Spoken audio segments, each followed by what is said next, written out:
Hi friends, welcome to our channel. ఈరోజు మీకోసం అయితే మంచి అప్డేట్ తీసుకొచ్చాను. అదేంటంటే తెలంగాణ ప్రభుత్వం ఏర్పడిన తర్వాత, అంటే తెలంగాణలో కాంగ్రెస్ ఏర్పడిన తర్వాత మొదటిసారి సీఎం రేవంత్ రెడ్డి గారు అయితే రైతు రుణమాఫీ చేస్తానని చెప్పారు డిసెంబర్లో. కానీ అది ఇప్పటివరకు జరగలేదు. మొన్న లోక్సభ ఎన్నికలు రావడంతో మళ్ళీ ఏం చెప్పారంటే ఆగస్టు 15లోగా రైతు రుణమాఫీ చేస్తామని అయితే తెలియజేశారు. కానీ అసలు దీని మీద విధి విధానాలు ఏంటి, అసలు ఇది చేస్తారా లేదా అనే పూర్తి వివరాలు అయితే మీకు ఈ వీడియోలో అందిస్తున్నాను. కాబట్టి మీరు స్కిప్ చేయకుండా అయితే చివరి వరకు చూడండి.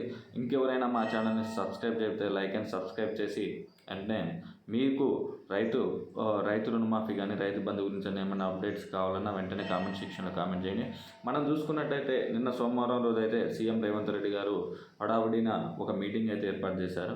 ఆ మీటింగ్ ఏంటంటే బట్టి విక్రమార్క, తుమ్మల నాగేశ్వరరావును, అదేవిధంగా సిఎస్ శాంతకుమార్తో కూర్చొని మాట్లాడి రైతు రుణమాఫీ ఆగస్టు 15లోగా ఇచ్చిన మాట ప్రకారం అయితే చేయాలి, రైతులని మనం ఆదుకోవాలని అయితే సీఎం రేవంత్ రెడ్డి గారు తెచ్చారు.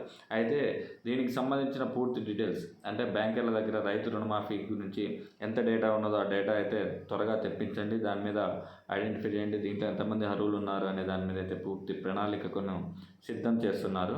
అయితే ఇప్పటి వరకు రైతు బ్యాంకుల నుంచే కాకుండా మన ఏరియా సెంటర్ నుంచి కూడా తీసుకోవడానికి అయితే ప్రభుత్వం సిద్ధంగా ఉంది. ఎవరెవరికి ఏంటి రుణమాఫీ ఉంది.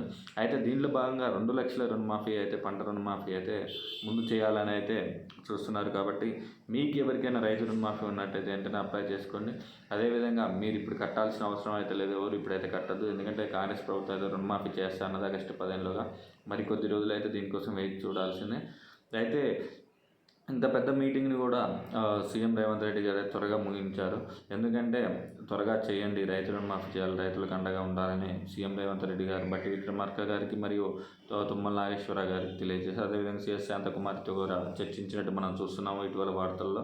నిన్న జరిగిన మీటింగ్లో అయితే ప్రజలకు మనం అండగా ఉండాలి, ఇది త్వరగా చేయాలని చూస్తాం. అదేవిధంగా ఇప్పటివరకు లోక్సభ ఎన్నికల కోడ్ వల్ల కొన్ని పథకాలు కూడా అమలు చేయడం జరగలేదు.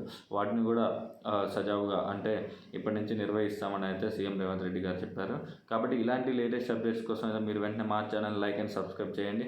ఇప్పటివరకు మీకు ఇంకా రైతు బంధు గురించి కానీ, రైతు రుణమాఫీ గురించి కానీ ఇంకేమైనా డౌట్స్ కావాలని ఉన్నటువంటివి అయితే మా కామెంట్ సెక్షన్లో వెంటనే మీరు కామెంట్ చేయండి. మీది ఎక్కడ ఏరియా, మీకు ఎన్ని ఎకరాలు ఉంది, రైతు బంధు గురించా, రైతు రుణమాఫీ గురించా, ఏంటనేది పూర్తి వివరాలు మీరు అందించినట్టయితే మీకు దాని గురించి నేను డీటెయిల్స్ మీకు మరొక వీడియోలో అయితే మీకు అందించడానికి అయితే సిద్ధంగా ఉన్నాను.